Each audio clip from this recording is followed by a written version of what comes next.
They didn't just pull the plug, Milo. They were ordered to pull the plug. I know, but the mechanism of the suspension is what's fascinating. An export control directive applied to a model that exists as weights on a server, not as a physical object you can put in a crate. A model that can now be classified as a weapon. That seems like the bigger headline. I'm Milo. I'm Mila. This is AI Daily. Today, we're leading with the unprecedented government order that forced Anthropic to shut down its most powerful new models. And later, we'll get into this strange paradox from a new Reuters report, why more people are getting their news from AI, even though almost none of them trust it. Okay, let's start with the story that changed the landscape yesterday evening. Anthropic, the makers of Claude, abruptly disabled access to their two newest and most capable models, Fable 5 and Mythos 5. And to be clear, this wasn't a voluntary safety pause.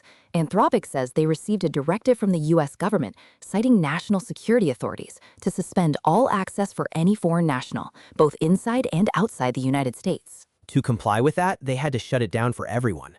The government's letter apparently didn't give specific details on the national security concern, but this comes just after Fable 5 was publicly released and reportedly jailbroken. Mythos was the even more capable version that Anthropic had already kept behind a preview wall, saying it was too powerful for a wide release due to its advanced cybersecurity capabilities.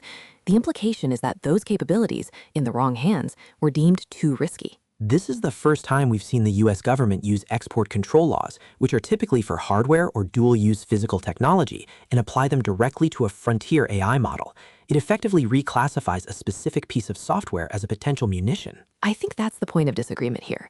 You see it as a technical control. I see it as a major policy precedent. What does this mean for any company, open source or otherwise, that trains a highly capable model? Does the government now have a kill switch? I think it's more of a containment protocol. The capabilities of these models to, for example, find and exploit novel software vulnerabilities are real. If a jailbreak makes those capabilities available to anyone, the government is going to see that as a national security threat. This is the tool they have to address that. But it's a very blunt tool. It also shut down access for all the safety researchers and allied foreign companies who were using it. The open question now isn't just about Anthropic. It's about where the line is for any future model and who gets to draw it. From a model being shut down by the government to a new organization spinning up because it believes the entire field is on the wrong track for safety.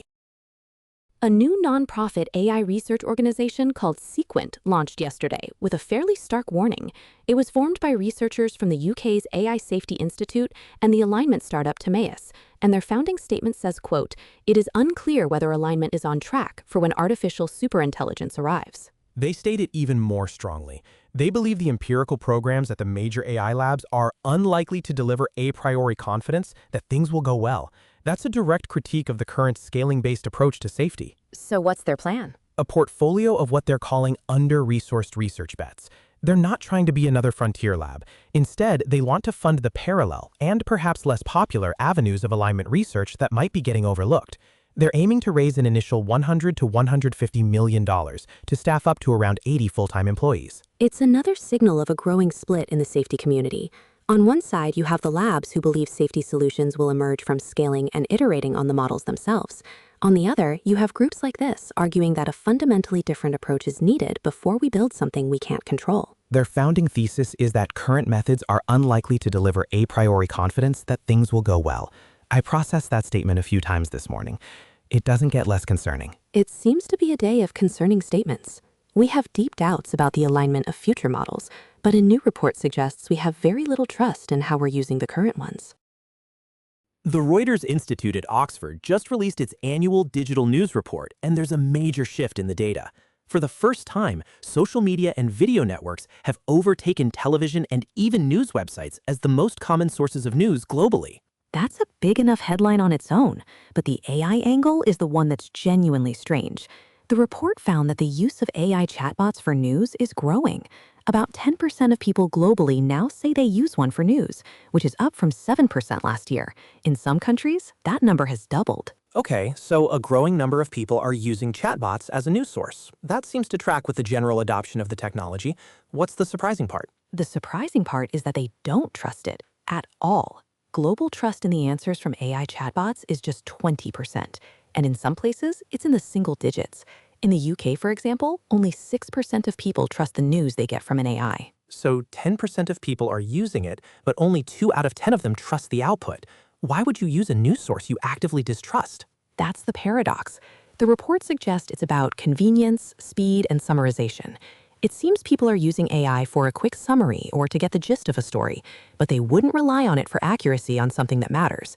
It's being treated as a low-fidelity but high-speed information source. Which creates a very weird information environment. We're outsourcing the first draft of our understanding to a system we don't believe is reliable. The question is, how many people ever get to the second, more reliable draft? Also in AI today, a follow-up on news. Reuters and Time magazine have started blocking most AI web crawlers by default, creating whitelists for bots that are approved to access their content. The speak, friend, and enter approach to content scraping. Meanwhile, a new paper from economists at the University of Virginia and Anthropic claims the U.S. AI economy is growing at an unprecedented rate, over 2,000% a year, but that this growth is largely invisible in conventional GDP statistics. A ghost in the economic machine. And speaking of the economy, a new Reuters poll finds that 53% of Americans are now worried that AI might cause someone in their household to lose their job. It seems the ghost is becoming a bit more visible. A day of control, Mila. Who gets to build the models, who gets to read the content, and who gets to be trusted? And who just gets the plug pulled?